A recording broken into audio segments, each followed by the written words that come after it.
Hello friend, જય દ્વારકાધીશ, રાધે રાધે। આજે આપણે બનાવશું બ્રેડ પકોડા। પહેલાં આપણે ચટણી બનાવી લઈશું ગ્રીન કલરની। તેના માટે મેં કોથમરી લીધી છે, તે ઉમેરી દઈશું। અને 3 મરચીના મેં કટકા લીધા છે, તે ઉમેરી દઈશું। અને થોડુંક આપણે આદું ઉમેરી દઈશું અને સિંગદાણા ઉમેરી દઈશું। અને 3 થી 4 કળી મેં લસણ લીધું છે અને 1 લીંબુનો રસ અને ગળપણ માટે ખાંડ ઉમેરી દઈશું અને સ્વાદ પ્રમાણે મીઠું ઉમેરી દઈશું અને થોડા બરફના ટુકડા ઉમેરી દઈશું। થોડુંક પાણી ઉમેરી દઈશું અને હવે પીસી લેશું। અને અહીં આપણી ચટણી તૈયાર છે, તમે જોઈ શકો છો, સરસ બની છે। તેને એક બાઉલમાં લઈ લેશું અને હવે આપણે બેટર બનાવી લઈશું। તેના માટે અહીંયા મેં 2 કપ જેટલો ચણાનો લોટ લીધો છે। થોડીક હળદર ઉમેરી દઈશું અને સ્વાદ માટે હિંગ ઉમેરશું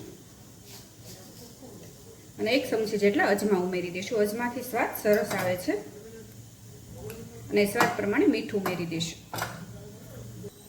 અને 2 ચમચી જેટલો મેં ચોખાનો લોટ લીધો છે, તે ઉમેરશું। અને તમારી પાસે ચોખાનો લોટ ન હોય તો તમે સ્કીપ પણ કરી શકો। અને બધું મિક્સ કરી લેશું અને ધીરે ધીરે આપણે થોડુંક પાણી ઉમેરી દઈશું। બહુ પતલું બેટર નથી બનાવવાનું અને બહુ જાડું પણ નથી બનાવવાનું।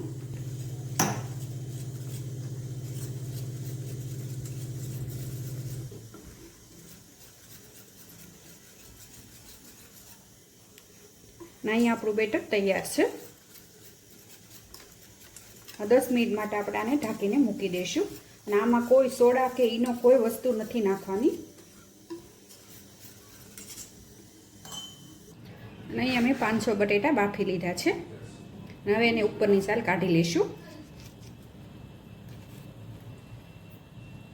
અહીં અમે બટેટાને ફોલી લીધા છે અને હવે આપણે એને મેશ કરી લઈશું।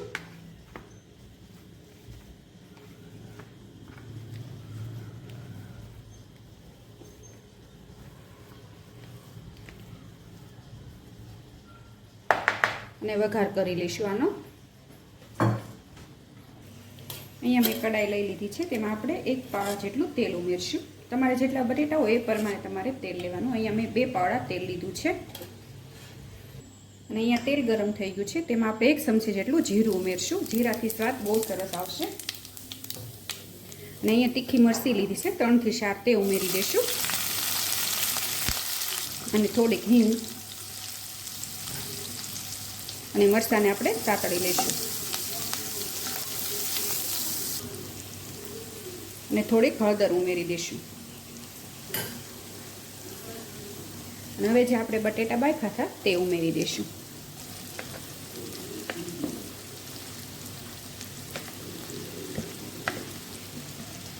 અને મિક્સ કરી લઈશું અને સ્વાદ પ્રમાણે મીઠું ઉમેરશું। મેં બાફામાં પણ મીઠું ઉમેર્યું હતું, પણ અત્યારે મને થોડુંક મોડું લાગે છે।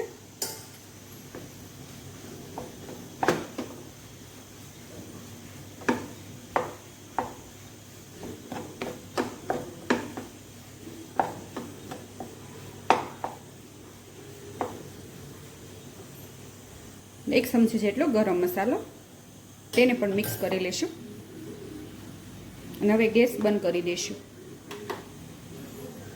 અને અહીંયા મેં અડધી ચમચી જેટલો આમચૂર પાવડર લીધો છે, તે ઉમેરી દઈશું। તમારી પાસે આમચૂર પાવડર ન હોય તો તમે લીંબુ પણ લઈ શકો। અને અહીંયા મેં કોથમરી લીધી છે, કોથમરીનું માપ વધારે થોડુંક લેવાનું, એટલે એકદમ સરસ સ્વાદ આવશે। અને આ કોથમરી અને આમચૂર પાવડર ગેસ બંધ કરીને અને પછી જ ઉમેરવાને, એટલે એનો સ્વાદ સરસ આવશે। અહીંયા આપણો મસાલો તૈયાર છે અને થોડીક વાર માટે ઠરવા દઈશું।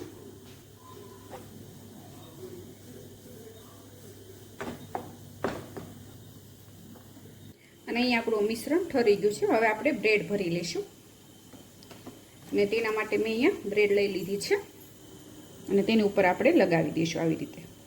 એક સરખી ભરી લેવાની છે અને અહીંયા મેં આવી રીતે બ્રેડ તૈયાર કરી લીધી છે, એની ઉપર આપણે બીજી બ્રેડ લગાવી દઈશું। અને આવી રીતે બધી બ્રેડને તૈયાર કરી લઈશું અને વચ્ચેથી કટ કરી લઈશું. જો તમે આવી રીતે બધી બ્રેડને રેડી કરી લઈશ. અને અહીંયા બ્રેડ ભરીને મેં તૈયાર કરી લીધી છે. હવે તળી લઈશું. અને અહીંયા મેં તેલ ગરમ કરવા મૂકી દીધું છે. તેલ પણ આવી ગયું છે. અને એક બ્રેડ લઈ લઈશું અને આવી રીતે આપણે આમાં બેટરમાં ડીપ કરી લઈશું. અને વધારાનું થોડુંક નિતારી લેવાનું આવી રીતે અને તેલમાં ઉમેરી દઈશું. અને આવી રીતે બે બાજુ આપણે તળી લઈશું. જો તમે સરસ તળાઈ ગયા છે. અને તેલ નિતારી લેવાનું.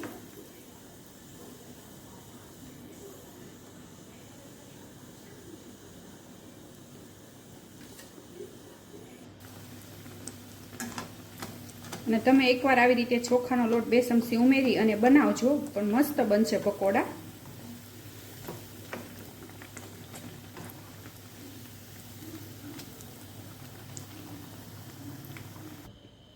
અને અહીંયા પકોડા તૈયાર છે. તમે જોઈ શકો છો સરસ બન્યા છે. અને ગ્રીન ચટણી અને મરચાં, આપણે ગુજરાતી છીએ એટલે મરચાં તો આપણે ગાંઠિયા હોય કે પકોડા હોય ગોટા હોય મરચાં તો જોઈએ જ તે. અને તમે જોઈ શકો છો એકદમ અંદરથી સોફ્ટ ને ઉપરથી ક્રિસ્પી. અને જોતાં જ ખાવાનું મન થઈ જાય તેવા બન્યા છે. અને તમે પણ એકવાર આવી રીતે બનાવજો અને મને કોમેન્ટ કરી જણાવજો કે કેવા બન્યા એમ. અને મારી આ રેસીપી તમને ગમી હોય તો લાઈક કરજો, શેર કરજો અને સબસ્ક્રાઈબ કરજો.